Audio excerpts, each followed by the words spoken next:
Hello नमस्कार। तो आप सभी को पता है कि पावर स्टार पवन सिंह का एक गाना आ गया है जिस गाने का नाम है कलकतिया राजा। जी हाँ दोस्त, सबसे पहले मैं बताने जा रहा हूँ, इस गाने को मैं बाद में बात करूंगा। उसके बाद इस गाने से पहले कुछ यूनिक बात बताने जा रहा हूँ कि आखिर अब जो है पावर स्टार पवन सिंह का दिन दिखाने का समय आ गया है। पहले तो पावर स्टार पवन सिंह गाना नहीं निकालते थे, जब किसालाल भैया जब गाना एक्टिव हुए काफी ज्यादा, किसालाल यादव का गाना चल रहा था, उसके बाद जब पावर स्टार पवन सिंह उस टाइम नहीं निकाल रहे थे गाना, लेकिन पावर स्टार पवन सिंह को अभी तो गाना निकालने का टाइम है। अभी वो भार दम निकाल सकते हैं और ऑडियंस को काफी ज्यादा प्यार दे सकते हैं। और कहीं न कहीं इसी प्रकार पावर स्टार पवन सिंह इस टाइम गाना रिलीज कर रहे हैं धड़ाधड़। जी हाँ दोस्त, अब मैं बताने जा रहा हूँ कि कलकतिया राजा आया है गाना, और इस गाने में जो डांस किए हैं वो एक लड़की है कल्पना नाम का। जी हाँ दोस्त, और ये गाने जो है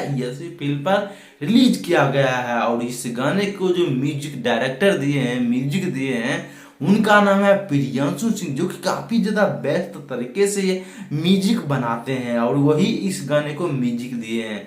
और ये क्वालिटी इस गाने के बारे में बात करें तो काफी ज्यादा बेहतरीन क्वालिटी है। जी हाँ दोस्त, ये गाने इतना ज्यादा सुंदर साफ सुथरा है कि आप लोग सोच भी नहीं सकते हैं। अगर आप लोग इस गाने को नहीं देखे हैं अभी तक, तो आप लोग इसी फिल्म पर जाके इस गाने को प्यार दे और ज्यादा से ज्यादा इस गाने को देखे। 5 घंटा में 8 लाख के करीब इस गाने का व्यूज गया। और कहीं न कहीं कहने का मतलब यह है कि ये गाना अभी उतना भी खास नहीं चला है जितना कि पावर स्टार पवन सिंह अपना पावर दिखा दे आ रहे हैं। ऐसे जाइए आप लोग सुनिए, और आप लोग को अगर चैनल का वीडियो अच्छा लगे चैनल को लाइक एंड सब्सक्राइब कर दीजिएगा, अपने दोस्तों के साथ शेयर करना ना भूलिएगा।